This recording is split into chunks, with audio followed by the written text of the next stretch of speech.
جس گاؤں جانا نہیں اس کا راستہ کیا پوچھنا، جو کام ہم نے کرنا ہی نہیں، اس کے جو لوازم ہیں ان کے تذکرے کی کیا ضرورت ہے؟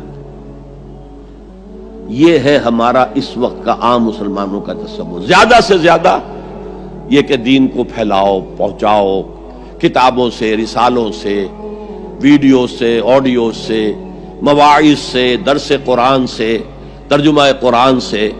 یا تو یہ کہ اپنی ذاتی نیکی کا تصور ہے، اور یا پھر اس سے اوپر صرف یہ دعوت و تبلیغ. اس سے اوپر کی تیسری منزل جسے اقامت دین کہا جائے، جو خصوصی الفاظ حضور کے لیے 3 مرتبہ قرآن میں آئے، هو الذی ارسل رسولہ بالہدی ودین الحق لیظہرہ علی الدین کلہ.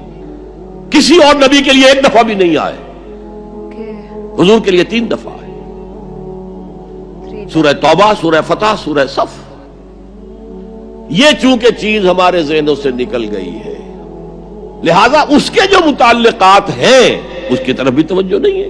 سیدھی سی بات ہے، منطقی بات ہے. جس گاؤں جانا نہیں اس کا راستہ کا کو پوچھنا. یہ 5 چیزیں ہیں لازم. جماعت کی شکل میں رہو، یہ بھی فرمایا علیکم بالجماع، یہ حضور کی حدیث ہے. علیکم بالجماع، لازم جماعت کی شکل میں رہو. اور حضرت عمر کا قول ہے، اور آپ کو معلوم ہے کہ صحابی کا قول بھی حدیث کہلاتا ہے. حضرت عمر فرماتے ہیں لا اسلام الا بالجماع ولا جماع الا بالامارہ ولا امارہ الا بالاطاعہ. کوئی اسلام بغیر جماعت کے نہیں، کوئی جماعت بغیر عمارت کے نہیں، اور کوئی عمارت بے فائدہ ہے اگر اس کی اطاعت نہ ہو. تو پہلا حکم بالجماع والسمع، اور سنو. سننے کے لیے وابستہ رہنا ہوگا. وابستہ رہ شجر سے امید بہار رکھ. اب یہ نہیں ہو سکتا تھا کہ حضور پر کوئی بات آئی ہے تو آپ خود ہر ایک کے گھر جا جا کے اس کو پہنچائیں. آپ وابستہ رہیں اس نظم جماعت کے ساتھ.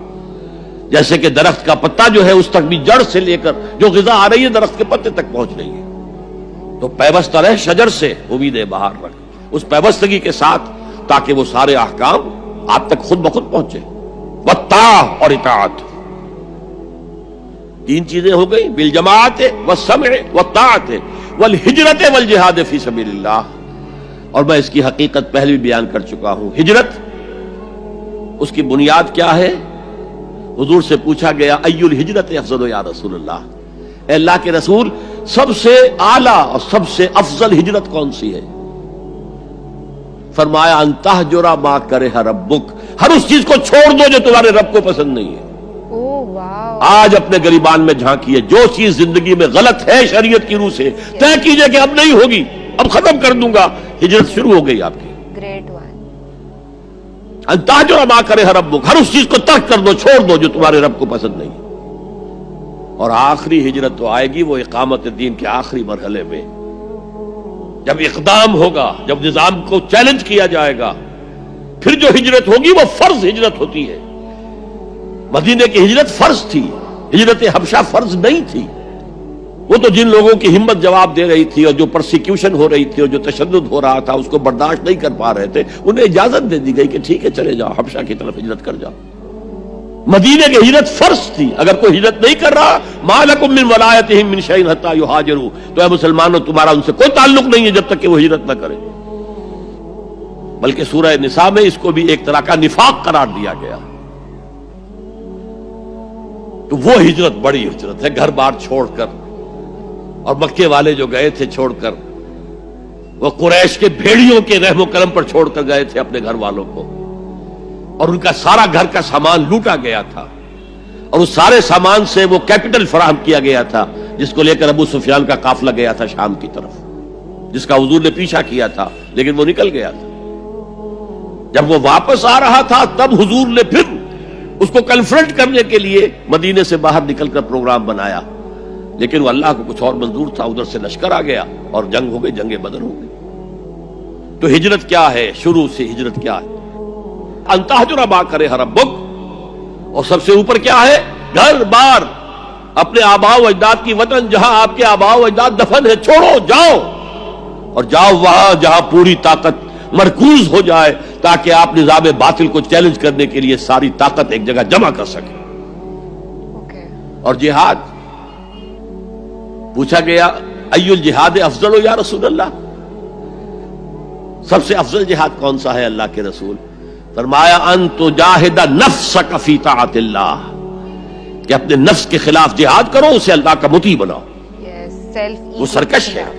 گریٹ. وما ابرئ نفسی ان النفس لامارۃ بالسوء، یہ نفس جو ہے امارۃ بالسوء، برائی کا حکم دینے والا ہے. اس کے خلاف کشاکش کرو اور اس کو دباؤ، اسے اللہ کے سامنے جھکاؤ. یہ جہاد افضل ہے. اور بلند ترین جہاد قتال فی سبیل اللہ. ان اللہ یحب الذین یقاتلون فی سبیلہ صفا کانہم بنیان مرصوص. یہ ہے وہ حدیث جو ہمارے تصورات سے خارج ہو گئی. Oh God. سب سے زیادہ افضل جہاد کیا ہے؟ مطلب سب سے بڑا سٹرگل کیا ہے؟ خود ہی کی نفس کو، سیلف ایگو کو دباؤ، اس سے لڑو جھگڑو، اس کے اگینسٹ کام کرو اور اچھے کام کرو. بہت ہی اچھی بات کہی کہ دس اسٹرگل از ایکسٹریملی امپورٹنٹ، پر اس بات کو اتنی توجہ نہیں دی جا رہی ہے، اس حدیث کو اتنی امپورٹنس نہیں دی جا رہی ہے جتنی اسے ملنی چاہیے تھی. But thank God we heard this video today. آج ہم نے یہ ویڈیو دیکھا ہے، یہ تقریر، یہ بیان سنا ہے، اس سے کتنا اچھا اثر ہمارے دل و دماغ، ذہن، روح پر پڑا ہے. میں تو خود کو اور میرے دوست پیارے سے جو آپ سامنے بیٹھے ہیں، آپ کو بڑا بھاگیہ شالی، سوبھاگیوان، قسمت والا سمجھتی ہوں کہ ہم کو یہ حدیث سننے ملی.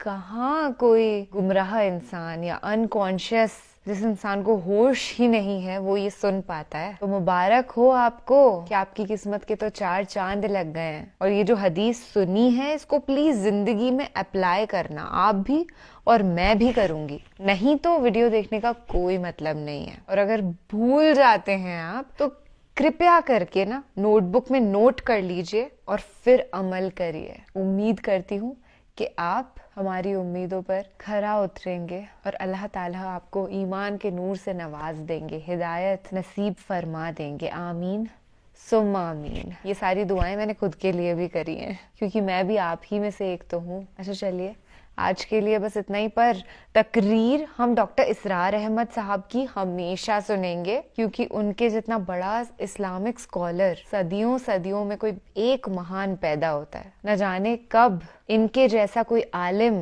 ہمیں مل پائے. تبھی تو کہتی ہوں کہ قسمت والے ہیں، کیونکہ ابھی یہ ہمیں مل گئے ہیں انٹرنیٹ کے ذریعے. اتنا وقت جو ہم نے یہاں دیا ہے، اسے پلیز ضائع مت ہونے دینا. نہ آپ ہونے دیں گے نہ میں. چلیے، خیال رکھیے گا اپنا اور اپنے سبھی گھر والوں کا. خوش رہیے گا.